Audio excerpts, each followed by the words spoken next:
Selamat malam Bapak Ibu Saudara sekalian. Shalom untuk kita semua. Saudara, ketika Tuhan Yesus mati di kayu salib, lalu mayatnya diturunkan dengan buru-buru sebelum masuk ke Sabat. Mari kita baca Matius pasal 27 ayat 59 sampai 60, Saudara.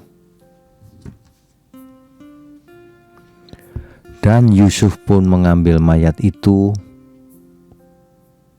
mengafaninya dengan kain lenan yang putih bersih, lalu membaringkannya di dalam kuburnya yang baru, yang digalinya di dalam bukit batu. Dan sesudah menggulingkan sebuah batu besar ke pintu kubur itu, pergilah ia. Saudara, mungkin murid-murid merasa sangat kecewa atau ketakutan juga, sebab ternyata gurunya, seorang Mesias, ternyata malah mati, saudara. Petrus juga sama. Petrus kan pernah ditanya, menurutmu siapakah aku? Jawab Petrus, engkau adalah Mesias Anak Allah. Tapi ternyata hari Jumat itu Yesus mati tergantung di kayu salib. Bagaimana ini pertanyaannya? Mereka merasa ada banyak pertanyaan yang tidak bisa dijawab. Entah itu kecewa, takut, atau bingung.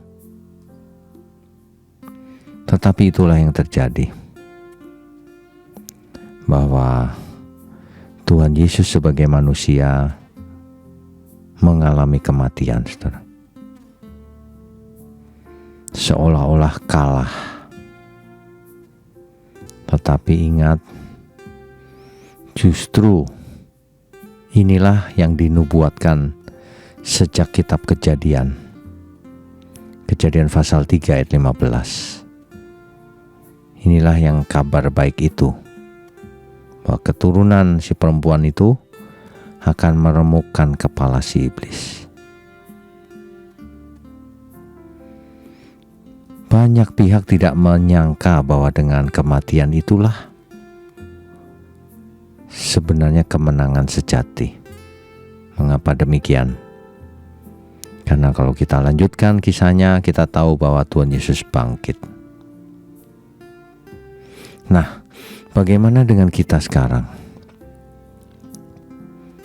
Kita pun harus mengalami hal yang sama, saudara.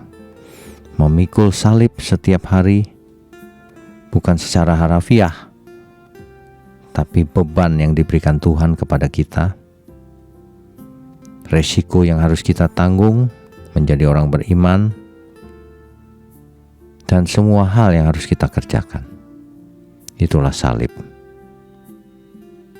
Dan kita pun harus mati seperti Tuhan Yesus mati. Mematikan manusia lama kita. Begitu ya, saudara ya. Selamat malam, Tuhan Yesus sangat mengasihi kita semua. Amin.